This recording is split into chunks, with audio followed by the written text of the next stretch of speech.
Mamangayda Bharat ki kha ithang thangba sarukta Dakshina kauba leibak amada Subramanya kauba Brahman nupa macha amakhak leiramme. Mahak yamna angang oringaydagi hauna Sanskrit tamlaklamme. Mahakna sahi tara taruk sudringaydagi hauna awangba thaki wakhal kaya khalakpadagi sangsargi nungaiba kaya asi thadokpa pamlakki. Mahakna thengnariba taibangi lairiba satnariba pumnamak asi Tausinaba tatkum uraklamme. Maramasina pumnamak asi thadoklamlaga umangda punsi lelurage haina khalakki. Umangda leiba lainingba muni kaya adudagi ahenba wakhal loksing kaya tansinjaduna ingna sikna leirage haina khalamme. Asumna asum khalakpadagi mahaki mama mapa phawba taklamdana mayomdagi thoklakki. Asumna sangna asum lakpa asida suklaba umang amada yoraklamme. Umang asi yamna sui tamthiraba sa kaina pik thalamme. Kudong thiba kaya asi mayoknaduna ninghanaba tawdana asum lakpa asida torban amasu lanthorakle. Asumna awaba kaya khangduna lakpa asida ahal oiraba muni amagi manakta thunglamme. Ahal asinasu nupamasa asibu nungsiba wahaina taramna okladuna asumna hanglaklamme. Isa nupa nahakna asuk suklaba kudong thibuna thalaba umang asida nathanta lakpadi kari apamba leibage hayu. Subramanyana asumna khummi. Aihak awangba thaki wakhal loksing tamjaningman khiduna mafam asida laksabani. Kalijuki matam asida nungairaba yum thadoklamnaga awangba wakhal loksing tamnabagidamak tamthiraba sa kaina thalaba umang asida aki tujungba amadi kudong thiba amata yaudana lakpa asida lainingba asi yamna haraujaramme. Lainingba ahal asigi maming Jananidhi kawi. Mamangaydadi hay singlaba awangba mahay hayraba lainingba asi isam samba misam amagum hinglamme. Aduga ahal matam oirakpadagi magi nupiga loinana jangal asida unagi khangpoksang saduna leiramme. Mahak ahal ojarabasu asumba satpa amadi mana masing asamba sabana naha amagum mapangal maroksing lay. Asumna mahaki nupiga loinana isorgi mingkhay sak sonduna punsi lelakki. Asumna wari kaya saduna wahang kaya hangnabadagidi Subramanya yamna nungayjaramme. Aduga lainingba adusu magi ahang-ahangba matamda wakhal loksinggi oiba gyan kaya ama nupamasa asida tambiramme. Subramanyana lainingbagi nupi asibu mahak makki mamani khanduna nungti numit khudinggi uhay wahay amadi singsanba satuna mama saklabi asigi mateng panglamme. Asumna asum lairakpa asida sahi manga phajilakle. Wakhal loksingdasu hanadagi yamna hena hay singlaklamme. Nongmadi lainingba asi Tungabhadra kauba turel amagi haurakpham thiba chatpa taramme. Adubu magi nupi asidi tha nipalgi garbha puramme. Aduna mapuroibaga punna chatpa kudong sararoi khanduna lainingba asina mahaki asanba manai Subramanyada magi nupibu yengsinnanaba sinaramme. Aduga atopa lainingba amagi nupi amasu mateng pangbinaba haijaduna leihallamme. Hindu singgi thajanabida angang amana hek pokpaga layamgi makok oriba Brahma kauba lai asi lenglaktuna angang asigi tungda oirakadaba pumnamak magi laibakta iduna thamlammi haina thajanai. Asumna asum lairakpana lainingbagi nupi adu makum matha suraduna angang unaramme. Angang unafam ka adugi mapaldana Subramanyana sangduna lay. Hariba tanza asida Brahma kauba lai asi lenglaktuna ka aduda sangge tauramme. Adubu lai asi kana amatana uba ngamdrabasu Subramanyadi magi ojana takpikhiba mahi aduna lai phauba uba ngamlamme. Aduna Brahmana ka aduda sangge hek taubaga thaugalon utuna asumna thingi. He saudaba ibungo lepikho. Nupamasa asigi wasi tabada Brahma yamna sauramme amasung nglamme.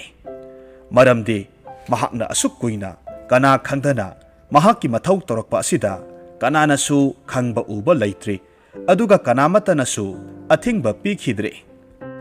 Subramanyadi lakliba asi Brahmani haiba khanglamde yamna ahal oiraba lainingba amagum khalamme aduna amukasu makha tana hairamme ahal oiraba Brahman aina sangjariba aigi ozagi loina bigi ka asida adom sanghanba ngamjaroi lepikho asumna hainaringai angang thoklakpagi pungpham yoksilakadore Brahmana magi asengba masak adu yamna thuna nupa masa aduda taklamme aduga mana lakpagi maramsu hairamme masidagi Subramanyana yamna thuna Hindu gi chanabigi matungina phangchet kanna yetuna Brahmabu ahumlak koiraga makhong sokna khurumjai mana khangdeduna lambi thingkhiba amasung khangdeduna langjakhiba adugidamak ngakpinaba haijaramme Brahmadu yamna kuina pantharaga leiba yaraktre adubu matamasida Subramanyana polakadoriba angang asigi maraibakta kari kari ibiramgadoribano haibana singba sengna haidiba phawba ka aduda sangbagi ayabadudi piramde Brahmana amuk asumna hairakhi isanupa angang asi polaktringaidadi aisu haiba ngamde hek polakpaga aigi khorjei asina angang asigi laibakta yengduna mahakna mamang mapokta tawjakhiba aphafatagi sang adu yenglaga iramgadoribani aibu makha tana pantha halaganu matam asi thengkhre adu oirabadi mapu ibungona kasidagi lengthokpirakpa matamda angang asigi laibakta kari kari ibirambagi haibado nanai aingondasu takpiramu asumna yanaraba matung Brahma kada sangkhre aduga mathau loiduna thoklakpa matamda Subramanya thongjilda ngaiduna leiramme angang asigi maraibakta kari kari ibiramlabage haina hanglamme Brahmana amuk asumna hairamme isanupa wafamasi nangna kanagomba amatada tamthokpa tarabadi nahak awafamda tagani angang asi mahakna mamang mapokta tawjakhiba phatraba papsing adugi mahaina handak mapok asidadi kanba ngamdaba maongda yamna wana hinglagani to Subramanyana khumme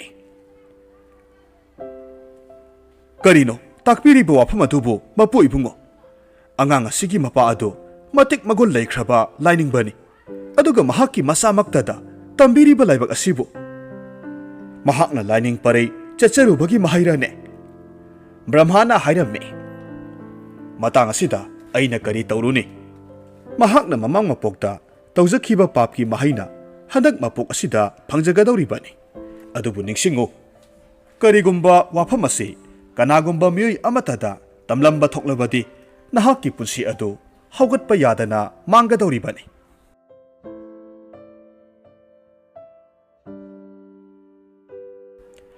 asumna hairamlaga Brahma satkhre Subramanya angang adugi punsigi khanbada thawai yamna wajaramme asumna numit khara haukraba matungda magi oza lainingba ahal adu amuk halaklamme lainingba nupa adu magi nupi angang pumnamak tekta kaidana leramba adu upata yamna haraujaramme Subramanya magi oza lakpadagi awapu wakhal pumnamak kaukhiramme asumna sahi ahumuk makha tana mahai masing amuk tamjaramme adubu oza asi amukasu makha tana Tungabhadragi turelgi maramda thijinba satkiramme handaksu lainingbagi nupi asi miro laklamme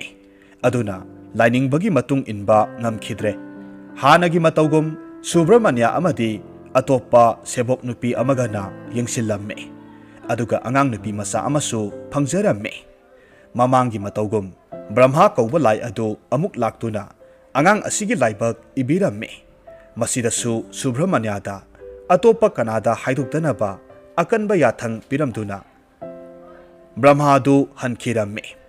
nupi masa asidi yamna ngauksinabi oktabi nupi ama oirani haiba tavada Subramanya asuki matik nungaijaramde mahakna asum khanba yaba khallaba matungda mahakna asumna khanjarakhi madudi aikhoina aikhoigi tawjariba karmada wakhal changluba ngamde maramdi khangba ngamdriba laibak adugidamak khanduna hingnai matam khara leiraga lainingba adu halakle asumna harau harau leirakpana Subramanyana mafam asida leirakliba asi sahi tara phajilakle aduga nupa masa aduna sahi manga surakle nupi masa aduna sahi ani pharakle asumna matamna asum satliba makhai angang ani dugi khudong thiraba laibak adu naksilakani haiba Subramanyana khanglamme aduna nongmadi Subramanyana magi ozadagi Himalaya amadi atopa singsangda lamsang satnabagi ayaba laujaramme lining ba asisu magi haijaba mahai pumnamak akhakpa leitana takpibaga Subramanyana thuna lausinba ngamba asida yamna penjaramme maramaduna mahakna khangliba pumnamak thijaruro haiduna ayaba piramme Mataw asumna Subramanya lepa leitana asum lakpa asida khungang kaya sahar kaya phauduna Himalay singkhong yauraklamme mafam asida lainingba kaya amasu thengnaduna matam kharasu lelamme adubu Subramanya gi pandamde mafam khuding chatuna thijinbani aduna mafam amada kuina leiramde asumna sahi kulom angakpana thalaba mafam kayada chatluraga Tunga Badrada amuk halakpa matamdadi magi oza amadi mama saklabi ozagi nupi adu leiramdre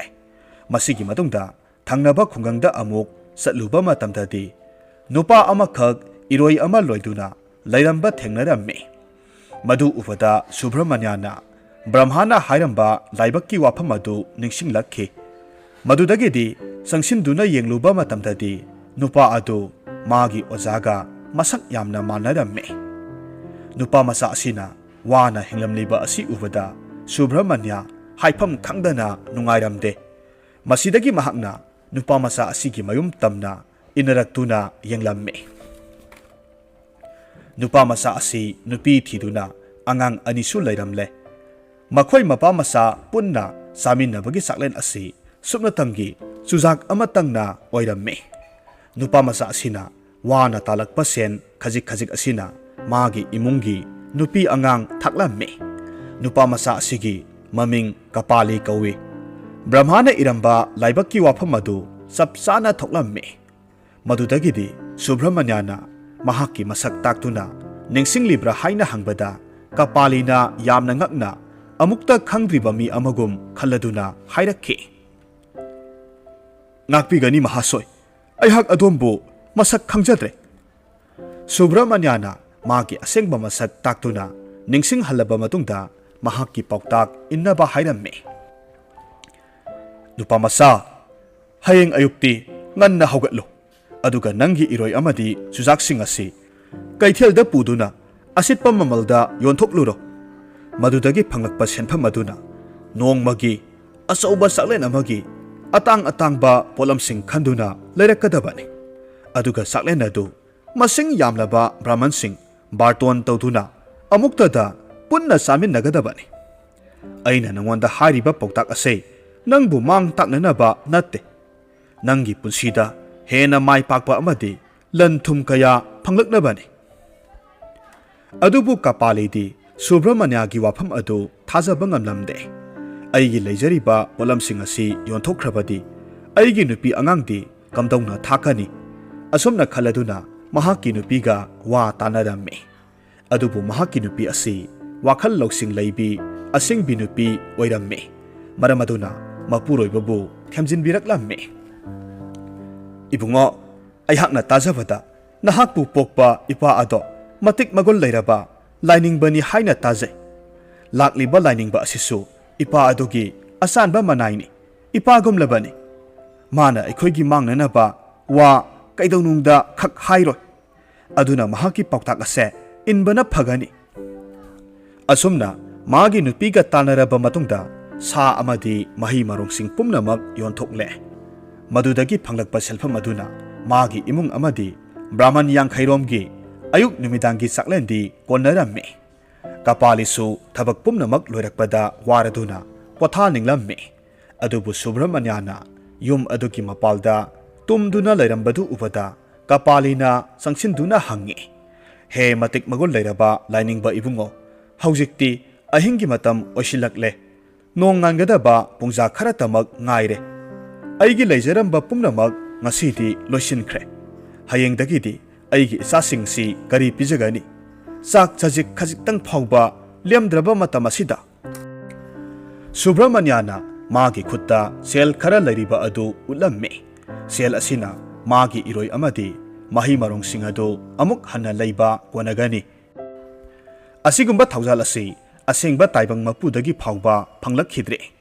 असुमना यामना वारंबा वाखल अदु खरा इंथरदुना पोथारम्मे अदुबो मिटकुप खरा तुमथबगदी मंग अमखक मंगलम्मे मंग अदुदा मागी नुपी अंगांगसिंगना सरा हेंदुना कन्ना कप्पगी मखोलना पुंगनिन निलम्मे महाक मिटकप खंगथोक थोए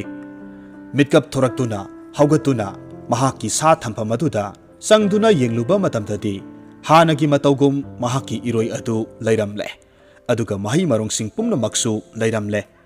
मसिदा ngakmankhiduna wafam ase subramanya gi manakta laktuna tamlamme adubu subramanya di karisu angakpa phauramde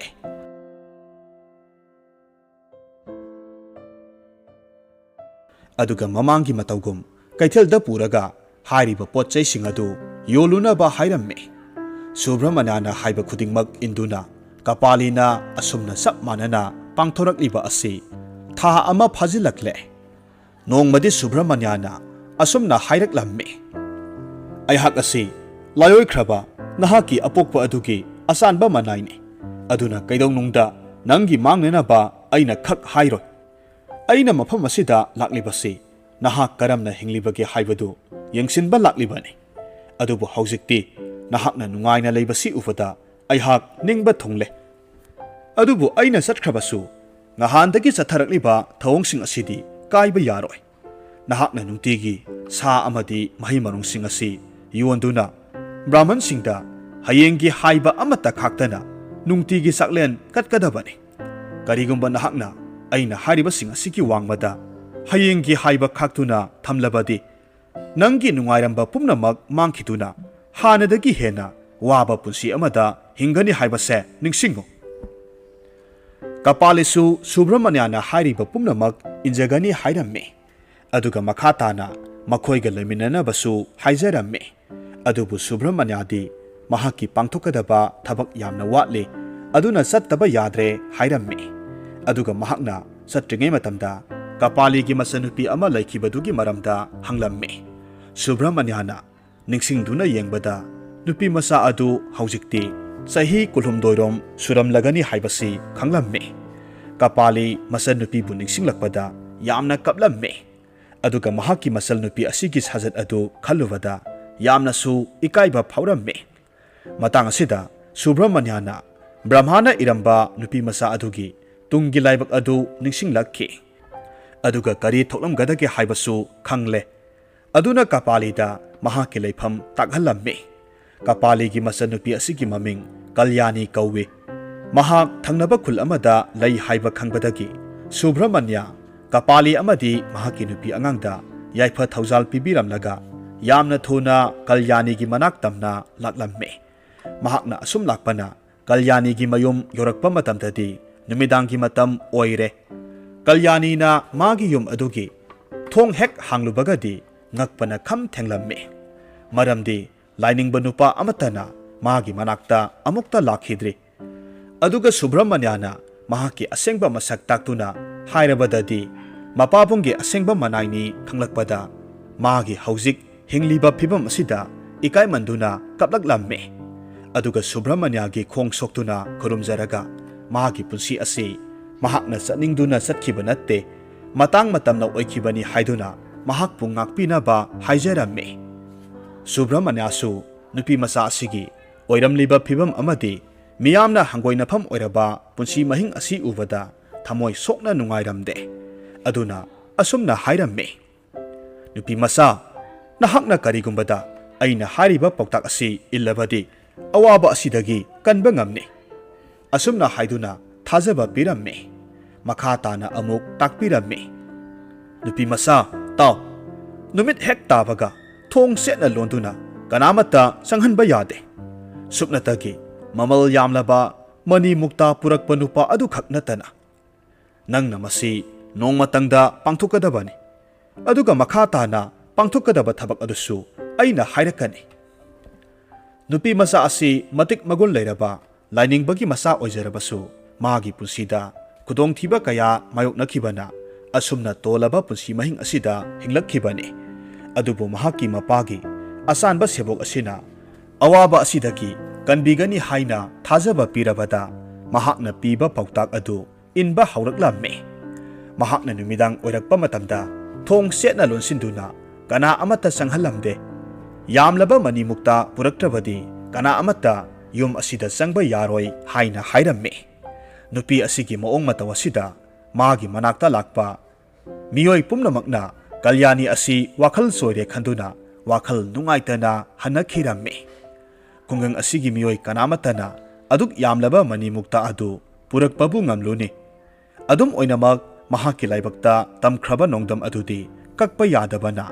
miyoi kana amatana ngamdraba thabak adu brahma masamakna pakhang amagi saklon lawduna yamlaba manimukta sing adu puduna ahing thengjilakpa matamda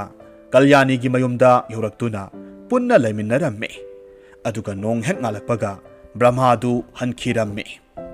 asumna thokliba thodok pumnamak kalyani na subramanyada tamlamme pau adu tavada subramanyana magi poram asi mai paklagani haina khalamme aduga makha tana hairakhe nungsirabi isanupi nahak haujikti hanagi asamba pusida hingba hauragani pak sauraba malem asida nungtigi mamal yamlaba manimukta purakpa ngamba miyoido atangba oigani aduna ngarang lakliba nupa aduna ngarangi matawgum adumak mamal yamlaba manimukta sing puduna lakhangadabani aduga nupa adu nangi napuroiba oiragadabani aduga atopa nupa amatada nahaki nasak utpa yararoi aina hariba singasi nahakna ingadabani nahaki napuroibana purakpa manimukta sing adu nangna yolaga sel onthokadabani aduga nangini haiba amata khaktana laita laira kayabu mabuk thanna pijagadabani karigumba nangna sel sing adu hayengi haiba khaktuna thamlabadi nangi napuroiba adusu mangkhigani aduga hanagi mina hangoinaraba awaba punsi mahing aduda amuk hanjilakadawribani asumna subramanya gi pautak asi kalyani na yaramme masidagidi subramanya manak nakpa ujaw amagi marumda lotuna tha amarom mana siliba poram singasi mai paklabra haina lona yenglamme magi matik magun lairaba lainingba guru adugi masa singaduna yamna nungaina mai pakna hinglakpa asi ubada subramanya yamna penjaramme matungda kalyani dagi kaina bidai lauraga magi makha taba khongchat adu chatnabagidamak mafam adu thadorakhi nongmadi subramanyana ahing nongyaida mitkap thoraklammi tanja aduda kwakna yakna khongbagi khonjel tarakhi mahakna haugatuna anganba ayuk aduda asum lakpa matamdadi masak matau phajaraba nupa amana chujak khawjau ama mani muktagi khaw ama amadi iroi amaga loinana lambida satuna lairamba thengnakhi madu ubada subramanyana anganba ayuk asida podyam aduga onthokna thuna satliba adu kanano haina hanglamme sakhangdaba nupa aduna podyam sing adu thamduna hairamme aigi kok asi tanglabani kapali gi hawai senghwai khawjau numidang khudingi holakpada iroi asisu haujik magi sa sangda thamlugadawribani aduga mani mukta sing asina kalyani gi mayumda thilugadawribani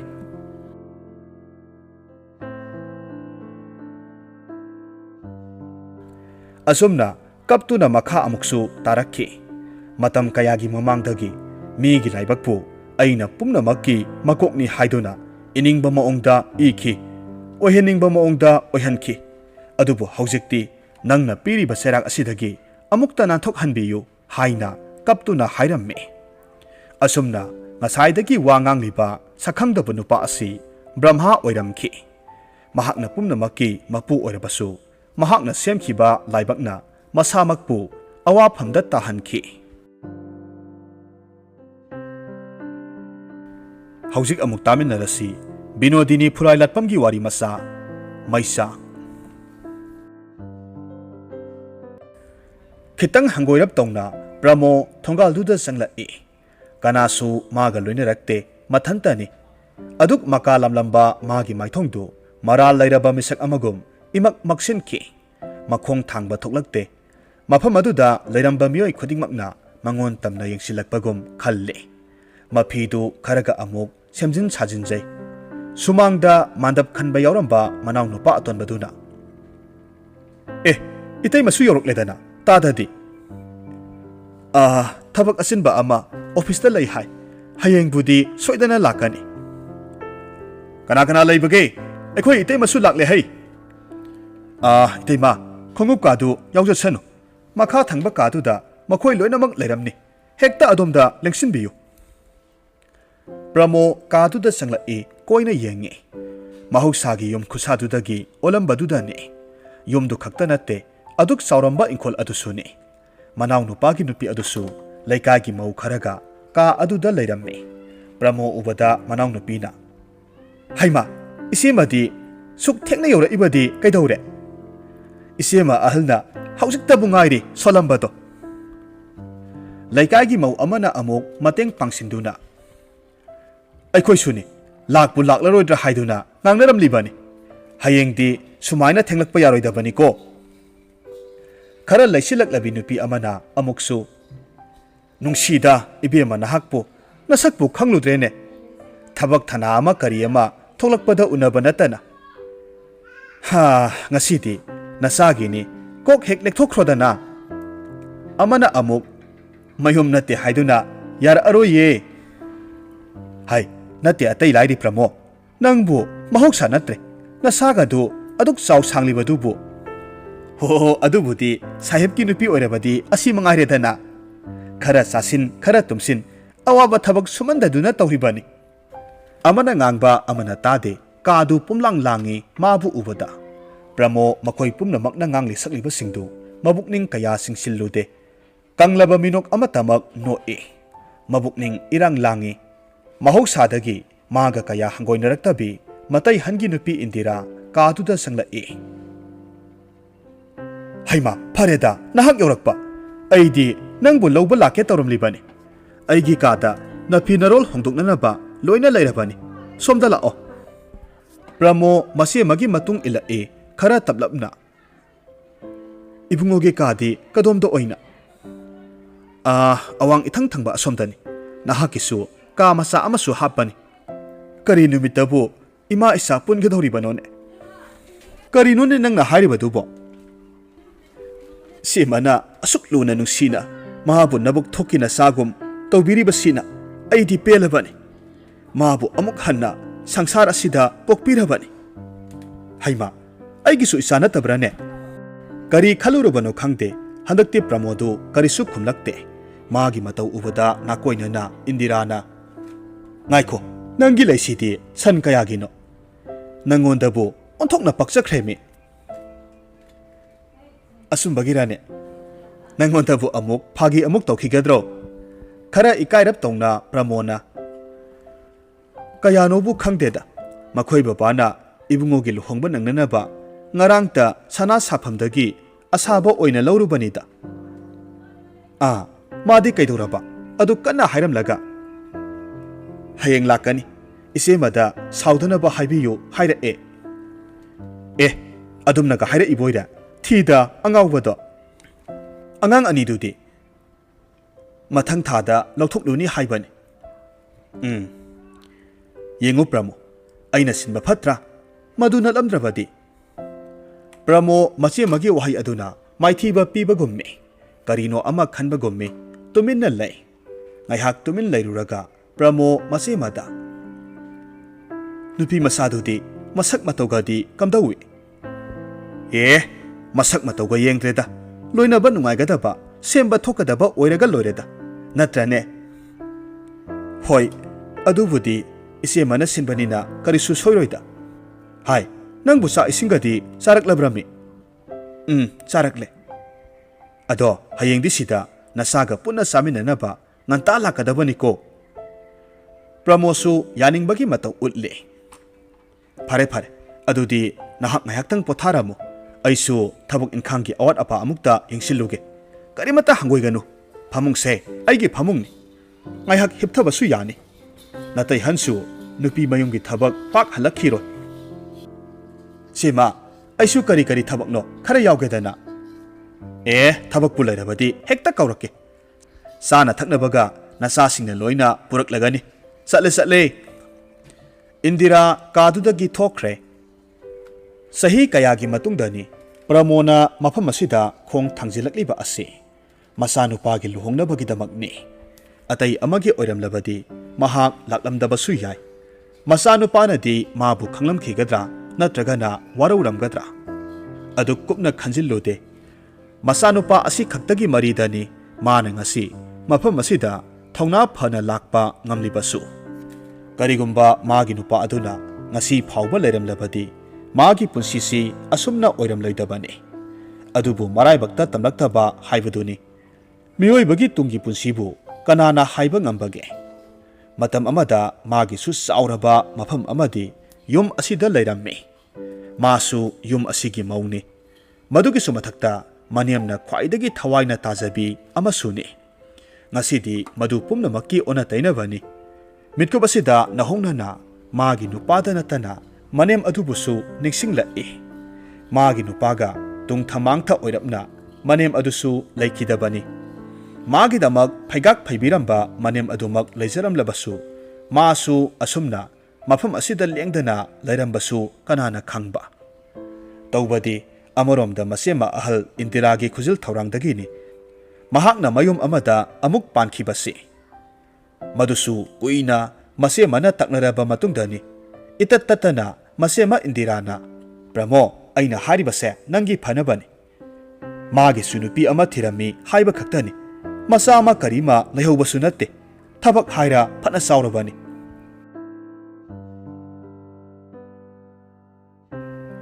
ꯏꯆꯦꯃ ꯅꯠꯇꯦ ꯃꯗꯨꯕꯨ ꯑꯣꯏꯊꯣꯛꯄ ꯌꯥꯕ꯭ꯔꯥ ꯍꯥꯏ ꯃꯤꯅ ꯇꯧꯅꯗꯕꯗꯤ ꯅꯠꯇꯦꯗꯅ ꯃꯥꯁꯨ ꯑꯩꯒꯤꯗꯤ ꯑꯇꯣꯞꯄꯁꯨ ꯅꯠꯇꯦ ꯑꯗꯨꯅꯕꯨ ꯑꯩꯅ ꯁꯤꯜꯂꯤꯕ ꯑꯁꯤꯅꯤ